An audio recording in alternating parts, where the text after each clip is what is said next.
Заместитель председателя правительства республики, министр образования и науки региона Эсет Бокова отчиталась главе Ингушетии о проделанной министерством работе за первое полугодие, а также поделилась планами ведомства. Так, жильем в 2023 году намерены обеспечить 15 детей-сирот. Говоря о дошкольном образовании в регионе, вице-премьер отметила, что на сегодняшний день в республике функционирует 99 детских садов, в которых дошкольным образованием охвачено более 96% детей. Также проводится комплектование воспитанниками 8 новых детских садов на 1700 мест в рамках нацпроекта «Демография».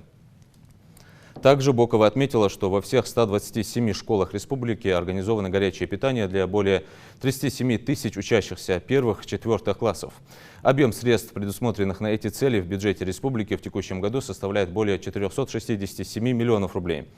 Кроме того, в рамках проекта «Патриотическое воспитание граждан Российской Федерации» нацпроекта образования в 74 школах с 1 сентября будет введена новая должность советников директоров по воспитательной работе и связям с общественными организациями.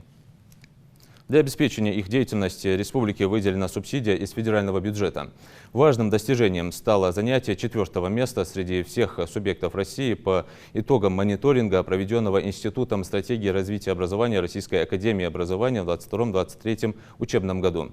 Это свидетельствует о высоком уровне функциональной грамотности обучающихся в республике. Очередь 1320. 320. Да. При новых, даже построенных, все равно придется. Сохраняется. Это от 0 до 3. Угу. А 3,7 мы уже покрываем новыми садами. Так, если мы вообще образовательно берем. Так, горячее питание везде в школах? Да. 127 только школ обеспечивается из федеральной полностью субсидий горячим питанием. В этом году 220, да? Золотых медалистов. Да, 220. А в прошлом году было 161, да? Да. В прошлом году выпускников было меньше. В этом году 2547.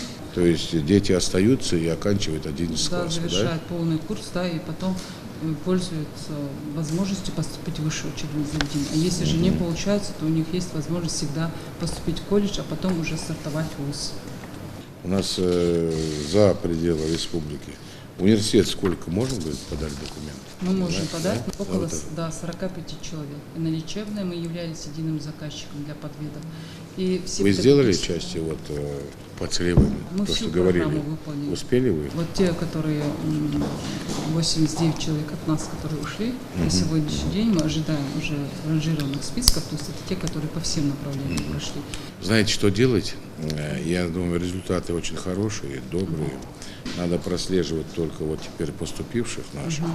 Каждый год мне такую справку давать конкретно, значит, если у нас поступили количество людей, значит, у нас сколько и по каким причинам были отчислены. В рамках исполнения вашего указа по оказанию содействия для лиц военнослужащих и их семей докладываю, что 150 детей у нас обучается в дошкольных образовательных организациях и освобождены от родительской платы.